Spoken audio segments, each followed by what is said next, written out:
Bonjour à tous et bienvenue dans cette troisième vidéo de Contradico.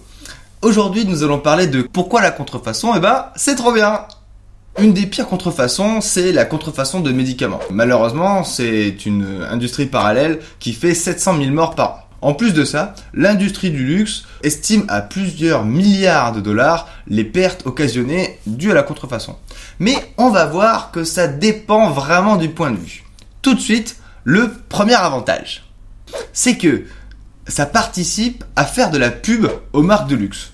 Comment ? Tout simplement en véhiculant l'image d'inaccessibilité de ces marques-là. Typiquement, on voit énormément d'écharpes avec le motif Burberry, on voit énormément de faux sacs Louis Vuitton ou de fausses valises Louis Vuitton. La plupart des gens qui se payent des contrefaçons comme ça, c'est des gens qui n'auraient de toute façon pas les moyens de s'acheter le produit original. Les contrefaçons, on les trouve pas dans des super magasins. On les trouve dans des marchés, qui coûtent une misère et on sait tous, je pense que personne n'est dupe, quand on achète un sac Louis Vuitton à 10 €, on parle bien d'un faux.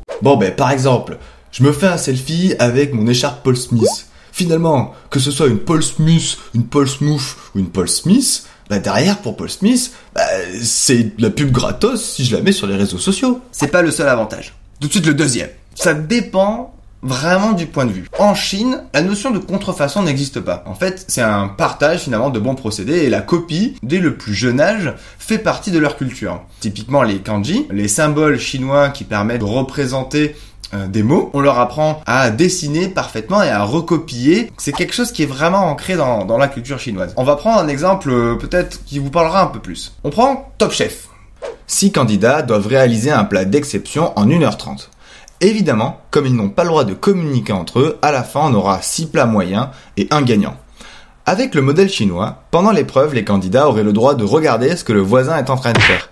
Ils pourraient lui piquer des idées et les améliorer. S'ils font tous ça, finalement, à la fin, les plats seraient certes plus ressemblants, mais bien meilleurs. Et tout le monde serait gagnant. Voilà, on refuse de partager finalement aux autres. Tout de suite, le troisième avantage, c'est que ça permet aux industriels d'avoir de la recherche et développement gratuitement. Je m'explique. Quand je suis contrefacteur, j'ai pas de problème de normes, j'ai pas de problème de sécurité sociale, j'ai pas de problème, et j'ai souvent énormément d'argent. Ils sont dans un contexte, dans une démarche créative qui est complètement différente. Leur but, c'est de faire le maximum de marge avec le minimum de produits. Et du coup, on se retrouve dans des situations où le contrefacteur trouve de super idées d'optimisation pour contrefaire un produit industriel. Par exemple, prenons l'exemple d'une contrefaçon chinoise appelée aussi Shanzai. Ce téléphone a un son 7.1 ainsi qu'un objectif longue portée amovible.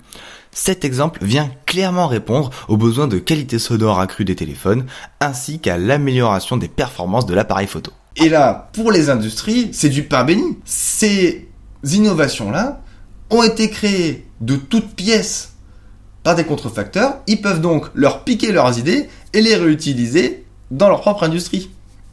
Voilà. J'espère que ça vous a plu, j'espère que vous avez un petit peu un autre regard sur la contrefaçon et qu'en fait, ça reste toujours quelque chose de mal, parce que la contrefaçon médicamenteuse, comme on l'a dit au début, ça tue des gens. Derrière, ça participe à financer la mafia, les groupes terroristes, mais il y a des petits trucs comme ça où on se dit que c'est pas tout blanc ou tout noir.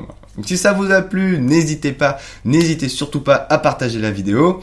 La prochaine vidéo elle sera un peu différente, elle sera sur Game of Thrones. Et surtout, pourquoi Game of Thrones ? C'est naze. Voilà, donc si vous ne voulez pas la rater, abonnez-vous. Et sinon, je vous dis à bientôt.